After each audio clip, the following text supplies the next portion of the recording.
Hello views of Santhosh, எல்லோரும் எப்படி இருக்கீங்க? நான் தான் உங்கள் சந்தோஷ் பேசுகிறேன். எல்லாருமே ரொம்ப நல்லா இருப்பீங்கன்னு நினைக்கிறேன். நானும் ரொம்ப நல்லா இருக்கேன். அண்ட் இன்னைக்கு எங்கே போகிறோம் அப்படின்னு பார்த்தீங்கன்னா, இது ஒரு vlogன்னு சொல்லலாம், ப்ளஸ் ஒரு எனக்கான ஒரு வீடியோன்னு சொல்லலாம். அது என்ன அப்படின்னு கேட்டிங்கன்னா, இன்றைக்கி மார்னிங் வந்து பார்த்தீங்கன்னா எனக்கு பிளட் டெஸ்ட் எடுத்துகிட்டு போனாங்க என்னோட ரிவ்யூக்காக. அதான் ரிவ்யூனா ஆல்ரெடி சொல்லியிருக்கல, செக்கப்புன்றதை நம்ம ரிவ்யூன்னு சொல்லுவோம். எடுத்துகிட்டு போயிட்டாங்க மார்னிங் 6க்கு வந்து. அதோட ரிப்போர்ட் வந்து பார்த்தீங்கன்னா ஹாஸ்பிட்டலில் இப்போ ரெடியாக இருக்கும். அந்த ஹாஸ்பிட்டலோட ரிவ்யூ அப்படிதான் நம்ம இப்போ அதுக்கு தான் இப்போ நம்ம போகிறோம். நிறைய பேருக்கு வந்து பார்த்தீங்கன்னா ரிவ்யூனா என்னதுன்னு தெரியாது. அதுக்காக தான் வந்து பார்த்தீங்கன்னா ரிவ்யூனா இதுதான் வந்து ப்ரொசீஜர்ஸ் ஆஃப் ரிவ்யூ அப்படின்னு சொல்கிறதுக்காக இப்போ நம்ம வந்து ஹாஸ்பிட்டல் போகிறோம் என்னோட ரிவ்யூக்காக. அது ஒரு பிளாக் மாதிரி போடுறேன். ப்ளஸ் வந்து பார்த்தீங்கன்னா நம்ம ரவி சார் டாக்டர் அப்படின்றவர் பார்த்தீங்கன்னா கேஸ்ட்ராலஜி ஸ்பெஷலிஸ்ட் எங்கேன்னு கேட்டிங்கன்னா நம்ம ரயிலா ஹாஸ்பிட்டலில். அவர் வந்து பார்த்தீங்கன்னா நமக்கு ஒரு சின்ன வீடியோ மாதிரி வர போகிறாரு. அந்த ஷார்ட்ஸ் எல்லாம் அடுத்து நீங்கள் பார்க்க போகிறீங்க. அண்டு இன்னொன்று வந்து பார்த்தீங்கன்னா நம்ம எதில் போகிறோம் அப்படின்னு வந்து பார்த்தீங்கன்னா வாங்க காட்டுறேன். வீட்டு கீழே இப்போ நம்ம நிற்கிறோம். ஆக்சுவலி இப்போ டைம் வந்து பார்த்தீங்கன்னா 11 ஆமாம் 11 ஆகுது. நம்ம கிளம்ப போகிறோம். நம்ம எதில் போகிறோம் அப்படின்னு பார்த்தீங்கன்னா நம்மளோட பிளாக் பீஸ்ட் அதை தான் போகிறோம். இப்போ வண்டி எடுத்துகிட்டு நம்ம ஹாஸ்பிட்டல் போகலாம். அதுக்கு முன்னாடி நீங்கள் என்ன பண்ணுறீங்க அப்படின்னா நம்ம சேனலை இன்னும் நீங்கள் சப்ஸ்கிரைப் பண்ணலாம். மறக்காம வேஸ் ஆஃப் சந்தோஷ் சேனலை வந்து சப்ஸ்கிரைப் பண்ணிடுங்க. காரில் போகிற ஷார்ட் எல்லாம் நான் சின்ன சின்ன ஷார்ட் போடுறேன் உங்களுக்கு. தொடர்ந்து இந்த வீடியோ பாருங்கள். நம்மளோட பிளாக் பீஸ்ட் வந்து கிளம்புறதுக்கு ரெடியாக நிற்குது. இதை தான் நம்ம இன்றைக்கி ஹாஸ்பிட்டலுக்கு ரிவ்யூ போக போகிறோம். போயிட்டு நான் உங்களுக்கு எக்ஸ்பிளைன் பண்ணுறேன். நான் வந்து பார்த்திங்கன்னா ஒன்றும் இல்லை, சிம்பிளாக ரெடி பண்ணிகிட்ருக்கேன். நான் கிளம்புறதுக்காக பிளாக் பீஸ்ட்டை வந்து ரெடி பண்ணிகிட்ருக்கேன். ஓப்பன் பண்ணி காரை தட்டணும் இல்லையா? இங்கே பாருங்கள் எவ்வளோ டஸ்ட்டாக இருக்குது. இங்கெல்லாம் நம்ம காரை நம்ம தானே பார்த்துக்கணும். அண்ட் நம்ம ஆக்சசரிஸ்க்கெலாம் வந்து பார்த்திங்கன்னா ஒரு குட்டி பேகு, இது வந்து மைக்கோட பாக்ஸ். இது நம்ம கிளம்பலாம், ஆல்ரெடி டைம் ஆச்சு.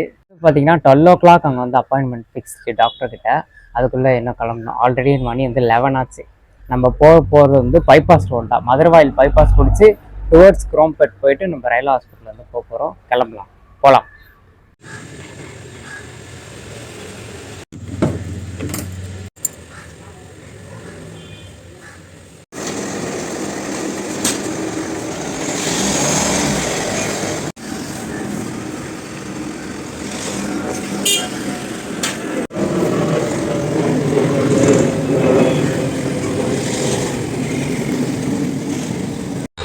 தேவதையின் ரகம் வெண்ணிலவ முகம் என்னாக்குத்தா மூடியது ஏன்?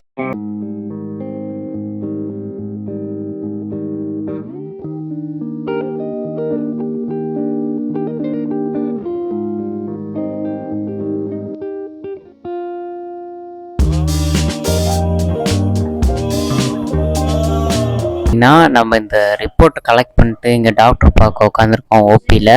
டாக்டர் எங்கே இருக்காரு பார்த்தீங்கன்னா அங்கே.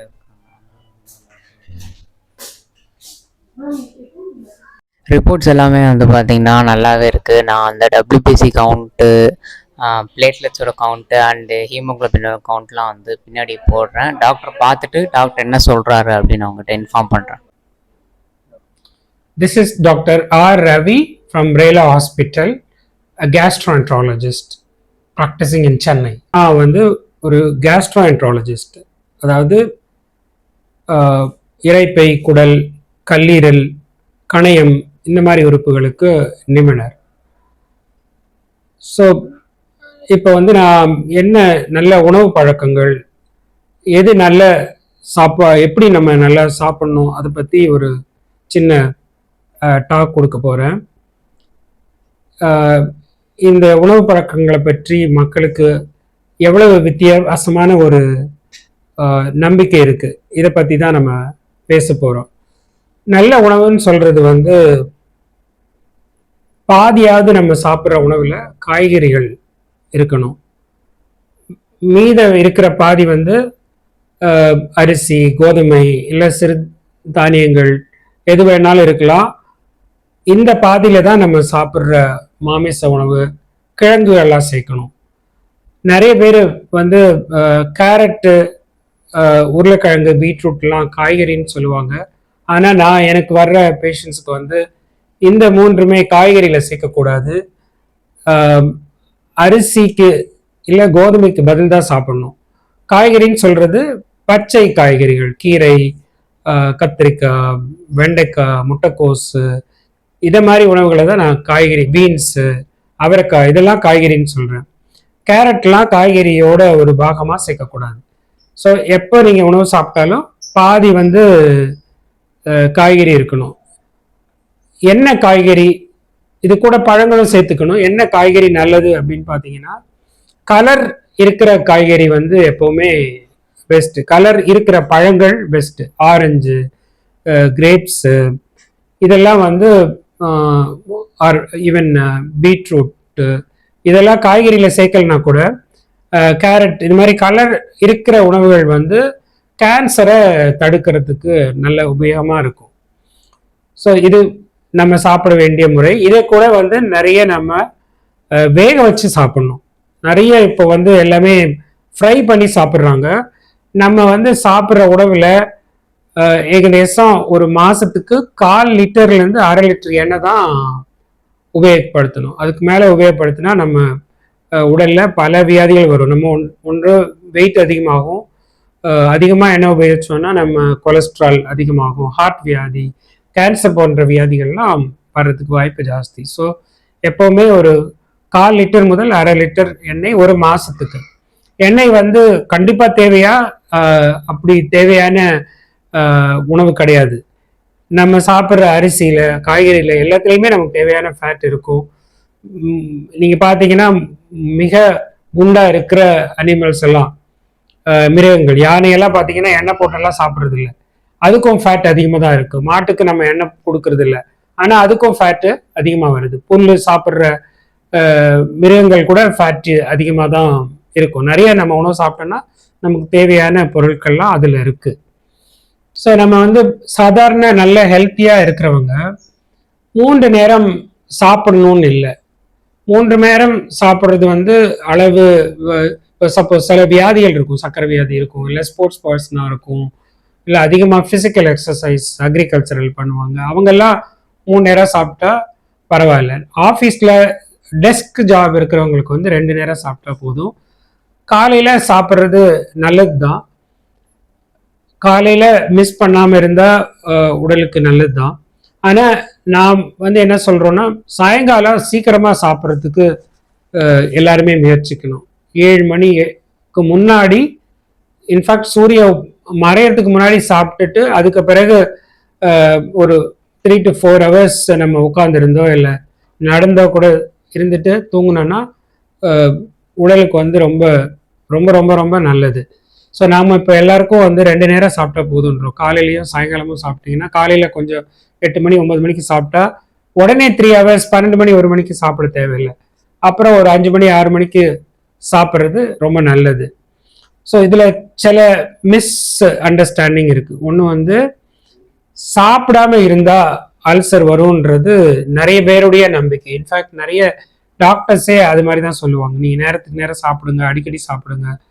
ஸோ சாப்பிடாம இருந்தால் என்ன ஆகும், அல்சர் வருமா? அப்படி கிடையாது. சாப்பிடாம இருந்தால் கண்டிப்பாக அல்சர் வராது. சாப்பிட்றதுனால சாப்பாடுக்கும் அல்சருக்கும் சம்மந்தமே கிடையாது. அல்சர் வருது சாதாரண நம்ம சொல்கிற டியோடினல் அல்சர் அல்ல பெப்டிக் அல்சர், ஆசிட்னால அல்சர் வர்றதுக்கு காரணம் இப்போ கண்டுபிடிச்சிருக்காங்க. அதுக்கு காரணம் ஒரு பாக்டீரியா, H. pylori என்று சொல்லக்கூடிய ஒரு பாக்டீரியா. இதை கண்டுபிடிச்ச ஒருத்தருக்கு வந்து ஆல்ரெடி 2 தான் முக்கியமான அல்சர் வர்றதுக்கு காரணம். ஒன்று வந்து இந்த பாக்டீரியல் இன்ஃபெக்ஷன், இன்னொன்று வந்து வலி மாத்திரை பிரிஸ்கிரிப்ஷனே இல்லாமல் நிறைய மெடிக்கல் ஷாப் போவாங்க, வலிக்குது, கை வலிக்குது, கால் வலிக்குது, தலைவலி, இந்த வலி மாத்திரையை அளவுக்கு அதிகமாக சாப்பிட்டோன்னா அல்சர் வரும். இது 2 தான் அல்சர் வர்றதுக்கு காரணம். பாக்கி அல்சர் வர்றதுக்கான காரணங்கள்லாம் ரொம்ப அபூர்வமான காரணம். அதை வந்து ஒரு 1000 பேருக்கு அல்சர் இருந்ததுன்னா ஒரு ஆளுக்கு தான் அது காரணமாக இருக்கும். ஸோ நான் சொன்ன மாதிரி பாக்டீரியாவும் வலி மாத்திரையும் தான் காரணம். சாப்பிடாம இருந்து அதனால அல்சர் வராது. சாப்பிடாம இருந்தால் அசிடிட்டி வராது. நம்ம சாப்பிட்ற உணவை டைஜஸ்ட் பண்ணுறதுக்கு தான் அந்த ஆசிடே செக்ரேட் ஆகுது. அதிகமாக சாப்பிட்டா தான் அசிடிட்டி வரும், சாப்பிடாம இருந்தால் அசிடிட்டி வராது. அப்புறம் காரம், இன்னொன்று வந்து காரம் சாப்பிட்டா அல்சர் வரும். காரத்துக்கும் அல்சருக்கும் சம்பந்தமே கிடையாது. காரம் வந்து ரொம்ப அதிகமாக சாப்பிட்டா சிலருக்கு வந்து டயரியா, அது மாதிரி சில வயிறு உபாதைகள் வரலாம். பட் ஆனால் காரம் சாப்பிட்றதுனால வியாதி வர்றதுக்கு வாய்ப்பு வந்து ரொம்ப ரொம்ப ரொம்ப ரொம்ப குறைவு. ஸோ காய்ஸ், இப்போ வந்து பார்த்தீங்கன்னா நம்மளோட ஹாஸ்பிட்டல் போன விலாகோட ரிவ்யூ வந்து முடிஞ்சிருச்சு. என்னோட ரிப்போர்ட்ஸ்லாம் வந்து பார்த்தீங்கன்னா கரெக்டாக இருக்குது. எல்லா ரிப்போர்ட்ஸுமே நான் வந்து அதை முன்னாடி ஃபோட்டோவில் வந்து எக்ஸ்பிளைன் பண்ணுறேன். பிளட் எவ்வளோ இருக்கணும் அப்படின்னு சொல்லிட்டு எல்லாமே பார்த்தீங்கன்னா அந்தந்த லெவலில் வந்து எனக்கு கரெக்டாக இருக்குது. இப்போ நம்ம எங்கே நின்றுட்டுருக்கோம்னு பார்த்தீங்கன்னா towards Chromepet to Tambaram to Maduravoyal bypass வந்து நின்றுட்டுருக்கோம். சரி, இங்கே நிற்கிறேன் அப்படின்னு கேட்டிங்கன்னா, உங்களுக்கு இங்கே இருந்து ஒரு வீடியோ கொடுத்தா, நம்ம பிளாக் பீஸ் கூட வந்து ஒரு வீடியோ கொடுத்தா நல்லா இருக்குமே அப்படி சொல்லிட்டு தான் இங்கே வந்து இந்த வீடியோ முடிக்கிறேன். இந்த வீடியோ உங்களுக்கு பிடிச்சிருந்துச்சுன்னா மறக்காமல் எல்லோரும் லைக் பண்ணுங்கள், நம்ம சேனலுக்கு ஒருக்கா சப்ஸ்கிரைப் பண்ணிவிடுங்க, உங்கள் ஃப்ரெண்ட்ஸ் அண்ட் ஃபேமிலிக்கு ஷேர் பண்ணுங்கள். இதே மாதிரி நிறையா இன்ட்ரெஸ்டிங் வீடியோவில் சந்திப்போம். பாய்.